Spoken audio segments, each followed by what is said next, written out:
Congresswoman Lofgren just cornered Kash Patel with explosive allegations that should terrify every American who believes in equal justice. She's accusing the FBI of pulling 1,000 agents off crime and terrorism cases to scrub Trump's name from Jeffrey Epstein's files, not once, but 4 times. Patel's evasive answers about this massive diversion of resources reveal something far more dangerous than just document redaction. Chair now recognizes the gentlelady from California. Thank you, Mr. Chairman. I'm concerned by reports that FBI agents have been diverted from their important work on crime and anti-terrorism to work on matters that are not critical to our safety. I'd like to play the video, the whole video. Jeffrey clip. Epstein's Black Book? Black Book. FBI. But who? That is, I mean, there's... Oh, that's under direct control of the director of the FBI. Or the but the Black Book, it's not just sitting, I mean, that's Hoover power times 10.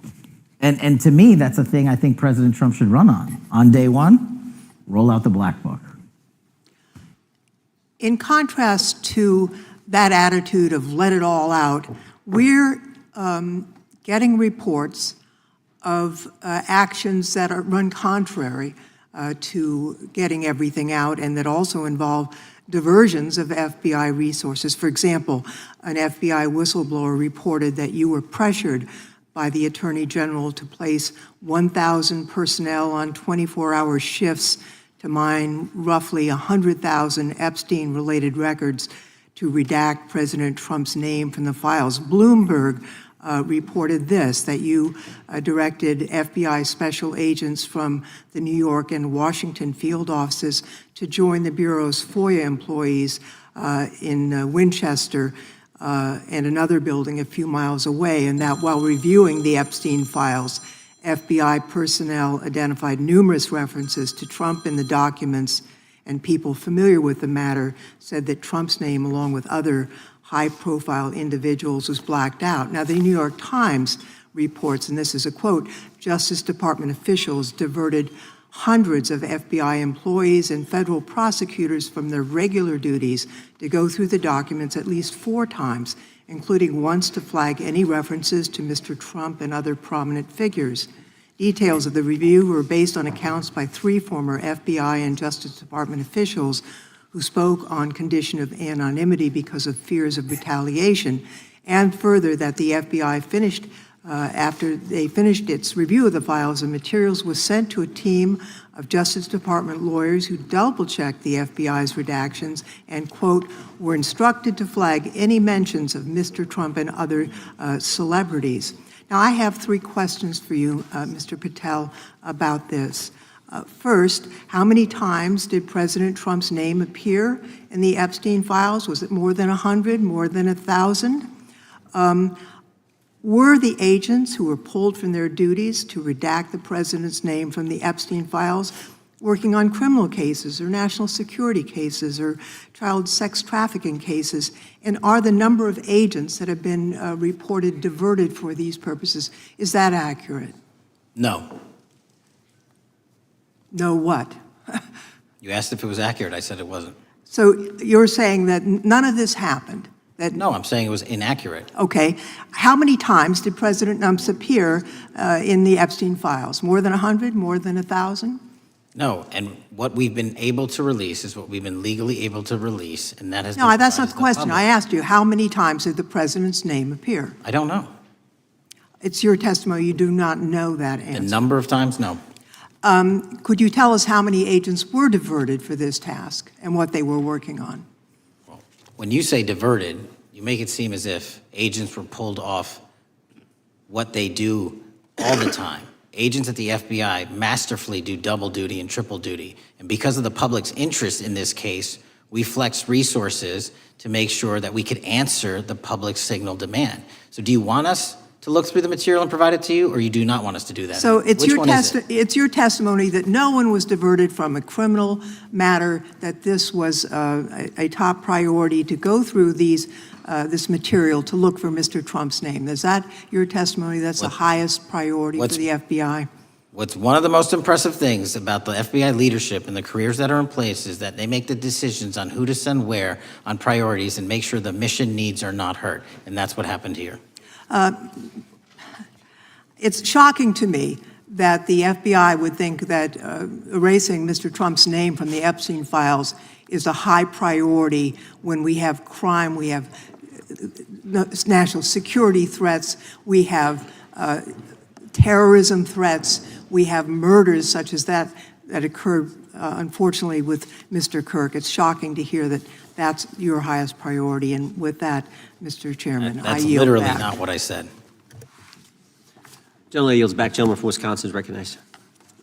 What Congresswoman Lofgren exposed in that hearing wasn't just about document redaction, it was a masterclass in how institutional resources can be weaponized for political protection, and Patel's responses revealed the dangerous precedent being set when law enforcement priorities become indistinguishable from political damage control. The core allegation is staggering in scope. According to multiple sources, including FBI whistleblowers and major news outlets, the Bureau diverted roughly 1,000 personnel to work 24-hour shifts, reviewing approximately 100,000 Epstein-related documents, with one primary mission: identify and redact references to Donald Trump. This wasn't a standard document review. It was a coordinated effort that happened at least 4 times, with FBI agents from New York and Washington field offices pulled from their regular duties to join this massive redaction operation. When Lofgren pressed Patel on basic facts, his evasions were telling.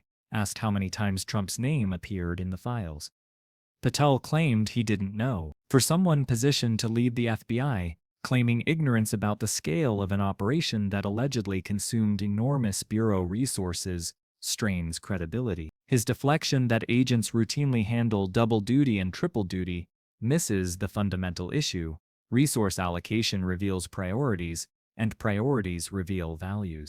The constitutional problem runs deeper than personnel management.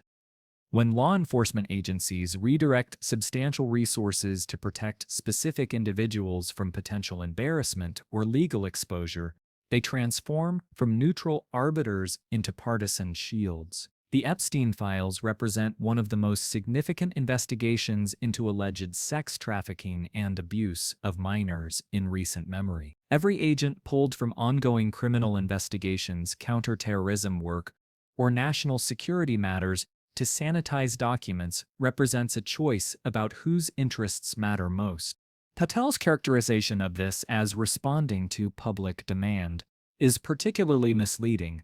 The public demanded transparency and accountability, not selective redaction designed to protect powerful figures. When he suggested the alternative was not reviewing the material at all, he created a false choice. The real alternative was releasing documents with standard redactions for ongoing investigations, victim privacy, and legitimate national security concerns, not wholesale scrubbing of politically sensitive names. The operational impact extends beyond this single case. When career FBI agents witness massive resource diversions for political protection, it sends a clear message about institutional priorities. Agents working complex organized crime cases, terrorism investigations, or child exploitation rings learn that political considerations can override their work at any moment. This creates a chilling effect where career professionals begin self-censoring or avoiding politically sensitive cases entirely. The pattern Lofgren identified connects to broader concerns about institutional independence. If the FBI can mobilize extraordinary resources to protect one political figure from document disclosure, what other investigations might be influenced by similar political calculations? The Bureau's credibility depends on public confidence that evidence is pursued wherever it leads, regardless of political consequences. Patel's defensive responses also revealed something troubling about accountability. Rather than acknowledging the legitimate oversight concerns Lofgren raised, he dismissed them as mischaracterization. This resistance to congressional scrutiny over resource allocation decisions suggests a dangerous insularity where FBI leadership believes its choices are beyond legitimate questioning. The broader implications touch on democratic governance itself.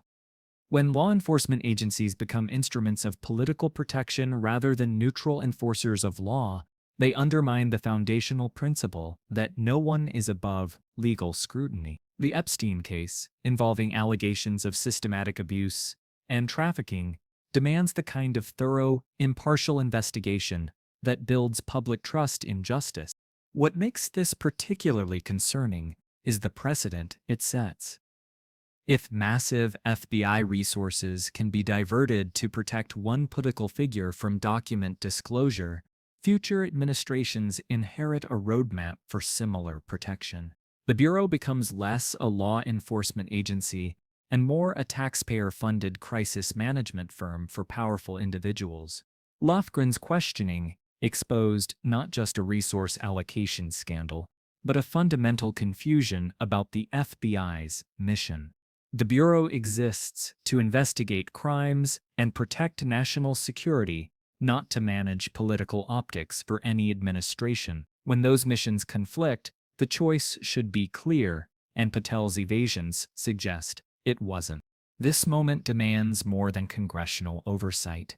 It requires a broader reckoning with how law enforcement independence is protected and preserved. Without clear guardrails preventing political influence over operational decisions, every future administration inherits tools for converting justice into partisan advantage, making America less safe and less